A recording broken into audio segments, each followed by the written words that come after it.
When I first saw the movie 2001, I was amazed, awed, to say the least. The entire scope of the movie was overpowering, and for most of the people of the world was completely baffling. Most people who saw that movie did not understand from beginning to end what it was that they had experienced, but they knew, everyone who saw it, knew that they had experienced something profound. That something had been communicated to the dark, deep recesses of their mind, which they did not understand, and indeed, which they were incapable of understanding. For you see, the movie was not meant for the profane, as most of us are called, by the adepts or the initiates or the priests of the mystery schools. For that movie was a message to those initiates who were well versed in the symbology and the mystery religion of an ancient religion that is practiced to this day in secret.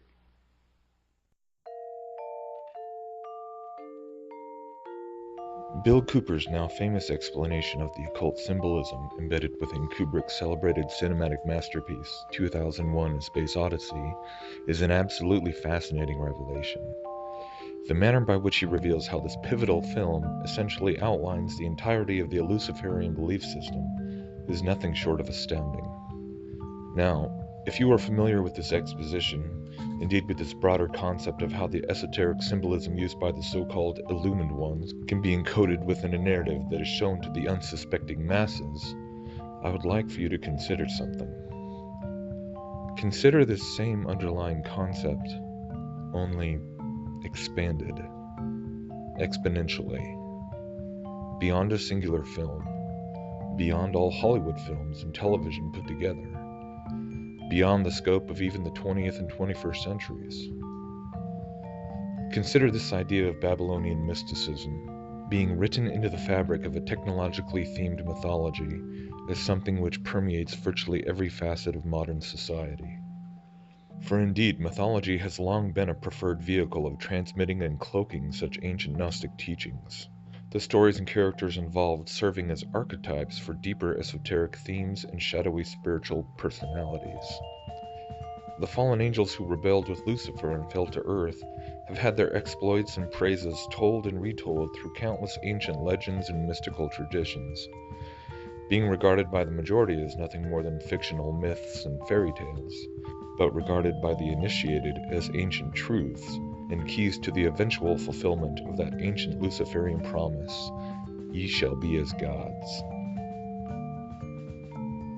And truly this quest for the evolution into godhood has never died out. It has in fact only increased in fervor and resolve, being led through the centuries by these invisible entities who claim to lead the way to ascension, to enlightenment.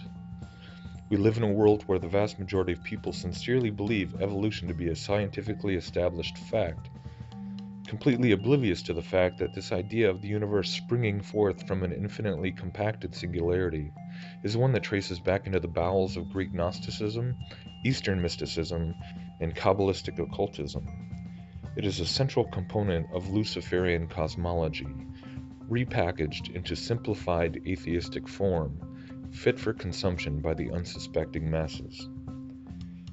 And so by the millions, blinded by the pseudoscientific veneer, humanity continues to look to the stars for answers, to gaze at the planets in lustful dreams of transcendent experience and boundless exploration.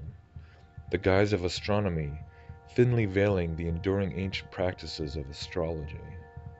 For what does astrology teach about these planets, these spheres? These planets, these planes, these wandering stars were regarded since ancient times by virtually every mystical tradition as embodying different realms, spheres of influence, or categories of dominion both within the life of the individual and the group as a whole.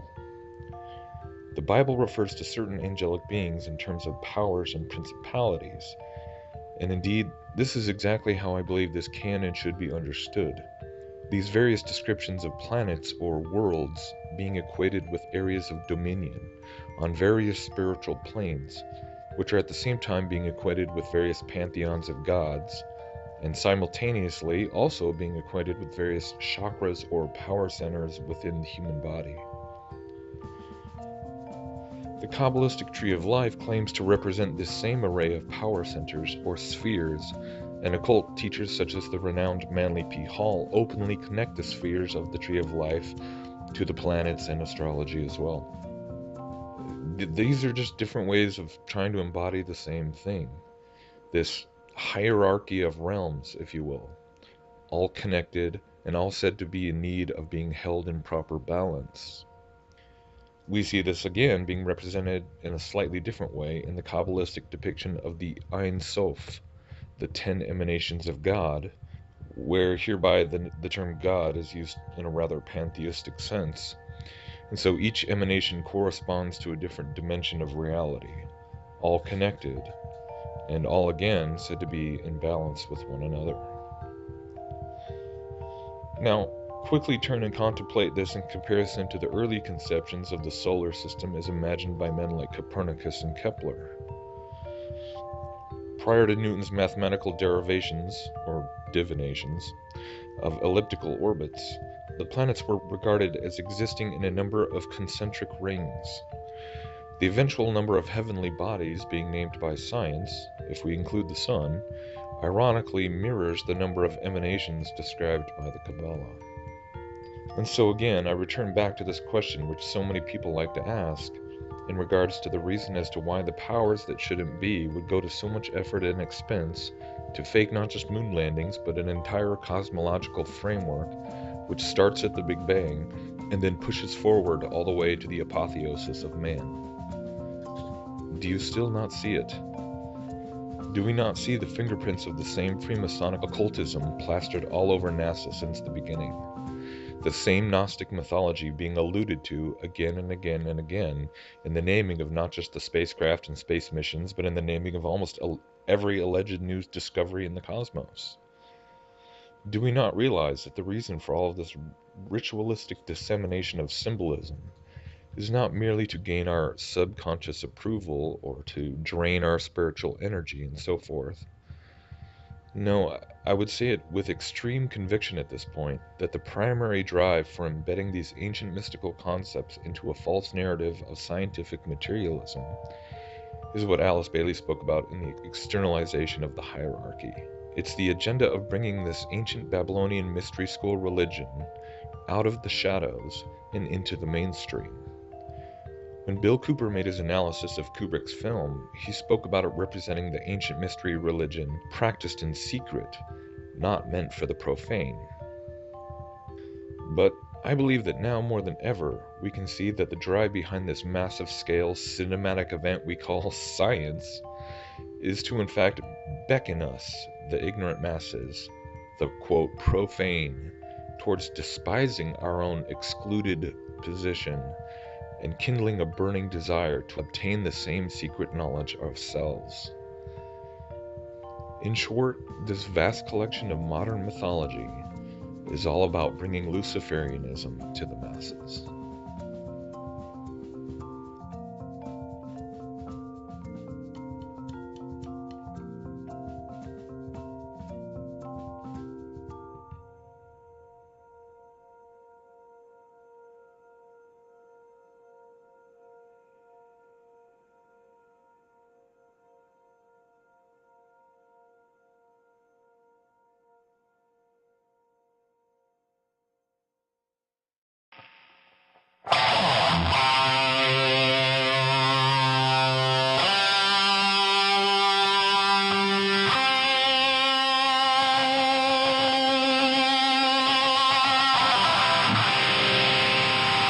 everyone who saw it knew that they had experienced something profound.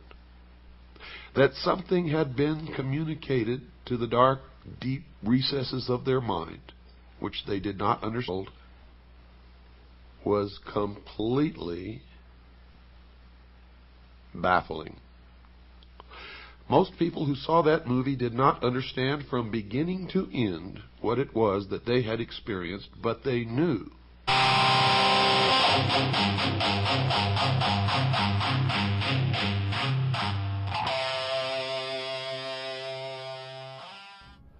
When I first saw the movie 2001, I was amazed, awed, to say the least. The entire scope of the movie was overpowering, and for most of the people of the world,